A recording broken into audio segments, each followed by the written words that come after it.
I'm back over here in this booth. It's kind of like cooled down a little bit because it's nighttime now. But basically, okay. So I just bought this. I love Milani. Like Milani's lip glosses are so cute.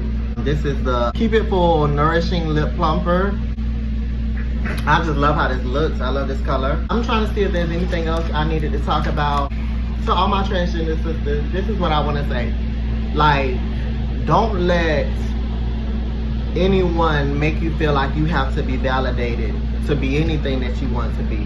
Whether that is just a transgender, whether that is anything that you want to pursue in life.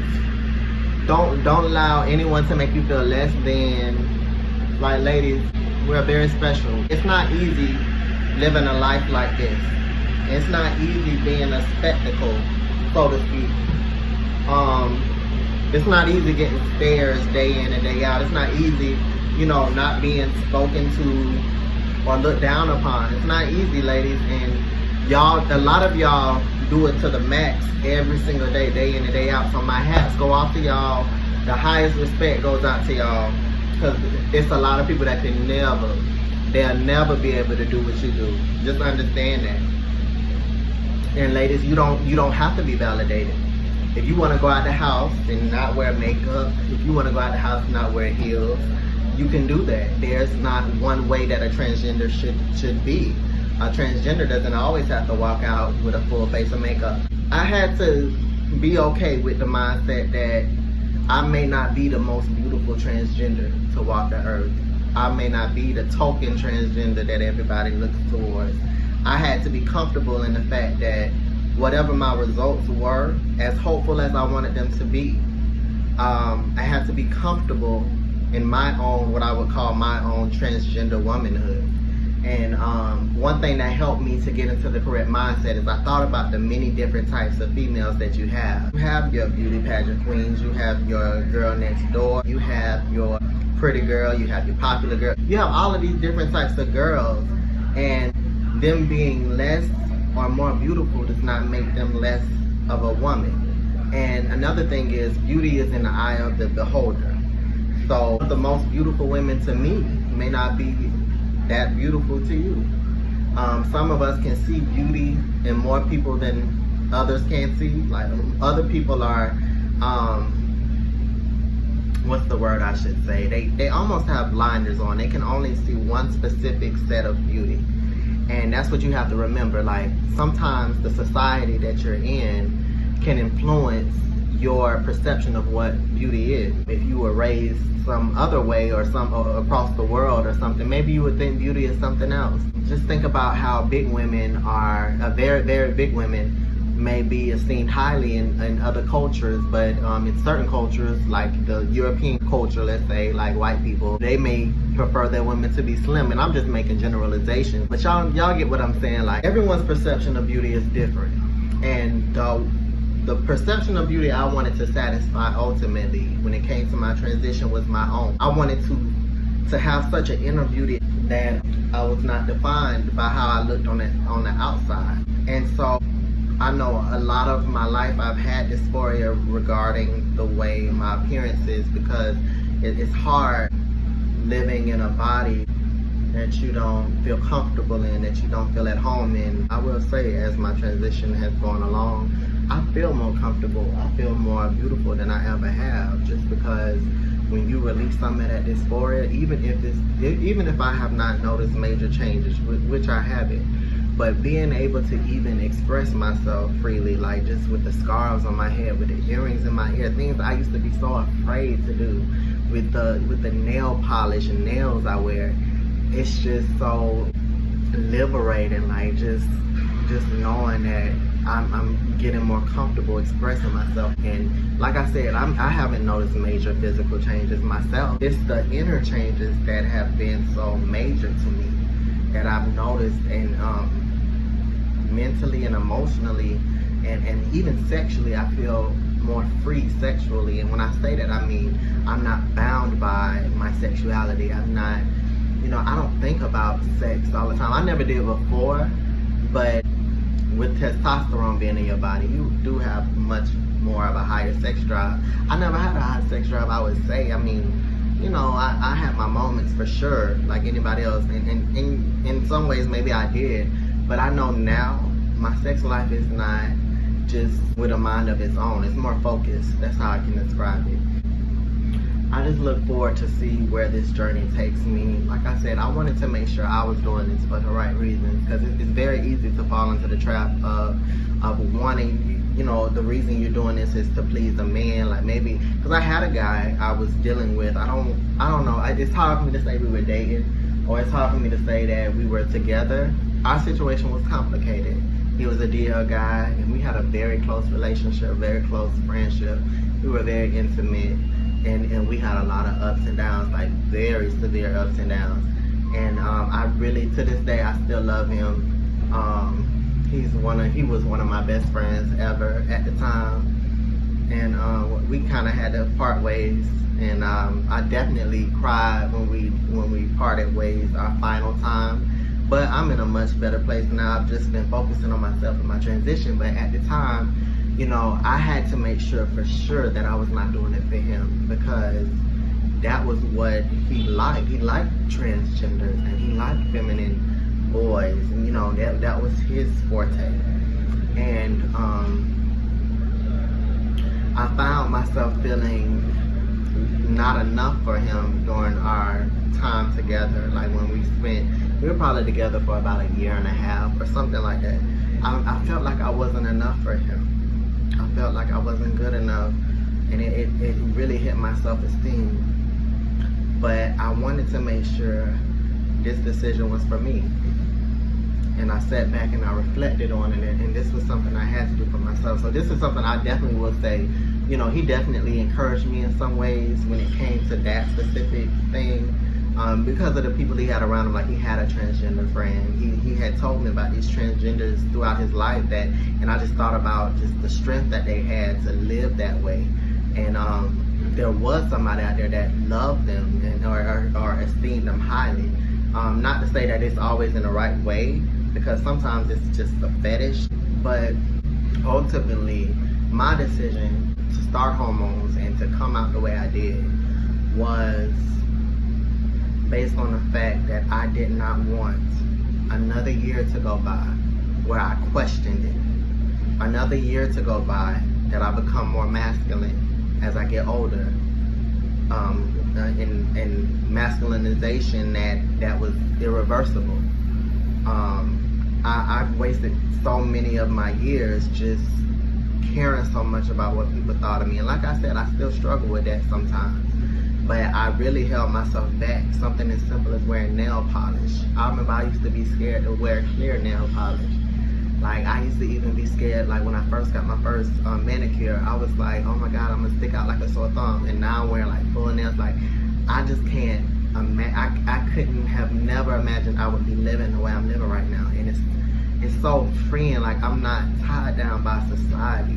Like I still, you know, I live in a society, so yes, there are some factors that affect me, and there are moments that I'm weak, and I care so much, but I'm just getting so much stronger. Like when I say I'm getting stronger and stronger by the day, I know I am. Like it's nothing you can tell me it's different.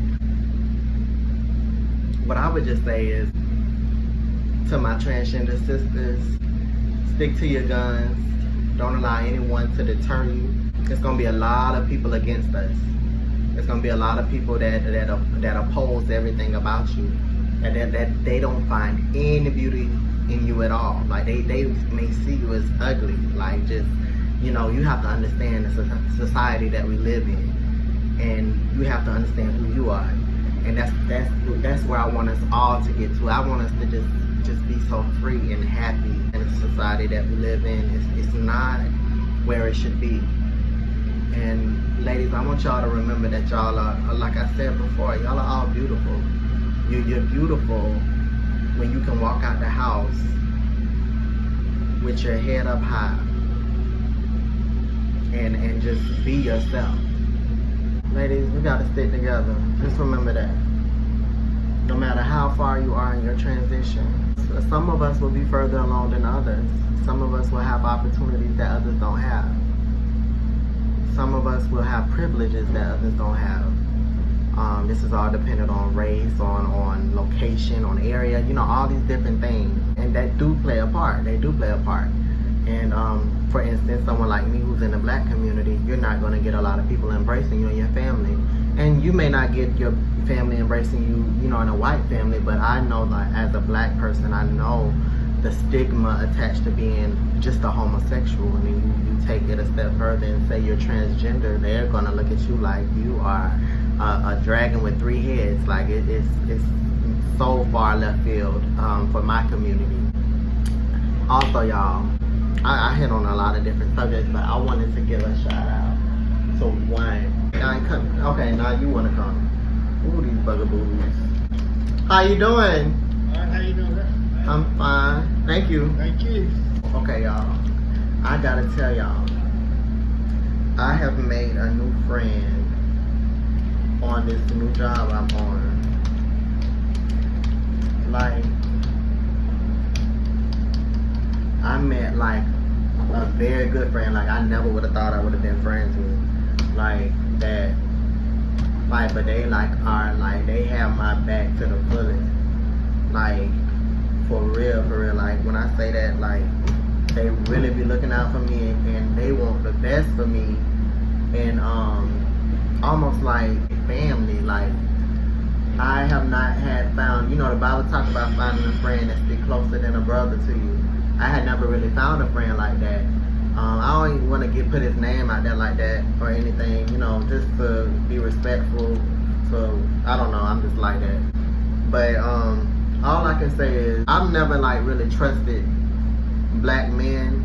Really, if it wasn't my father, my dad, my dad, my grandfather, my cousins, people like that, I never really trusted black men. I'm sorry, y'all. Like I said, I've never thought I would be able to be friends with like a straight black guy. A lot of black men are nasty out here towards us.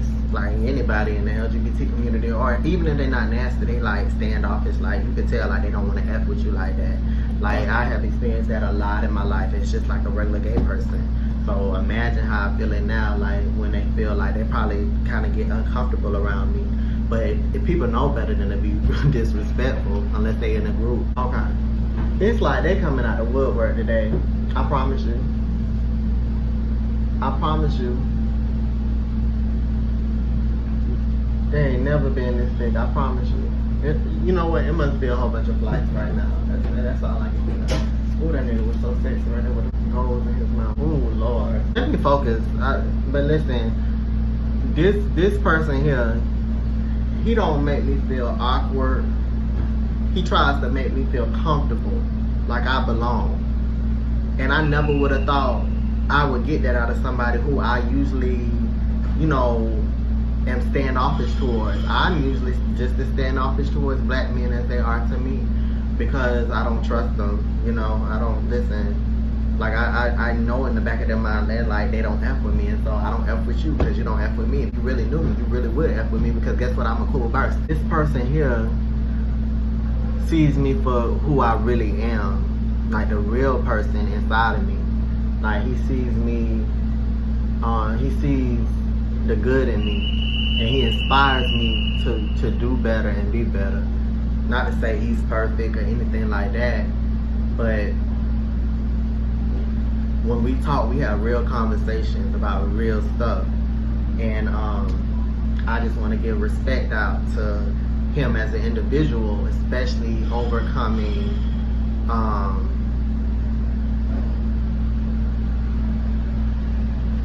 I can imagine it can be hard for a straight, especially a straight black male, to befriend somebody like me. And that comes with maturity. That comes with just a level of thinking that is just above society at its state currently. And I just appreciate being able to find a friend like that currently, you know, somebody who I never would have thought. So I just wanted to give a shout out. I wanted to let y'all know that, because I wanted to let any of my trans sisters, any of my LGBT family, sometimes it's hard for us, and we walk around with like this wall built up or like we walk around with a chip on our shoulder just thinking we can't trust anybody. And we will end up, you know, with that mindset, we'll end up lashing out at others or just holding on to so much pain and hurt over the years. But there really are beautiful people out there. There really are people with good spirits that care and have so much love to give to the world. And so just don't shut those opportunities down to grow genuine bonds with people. How you doing? Thank you.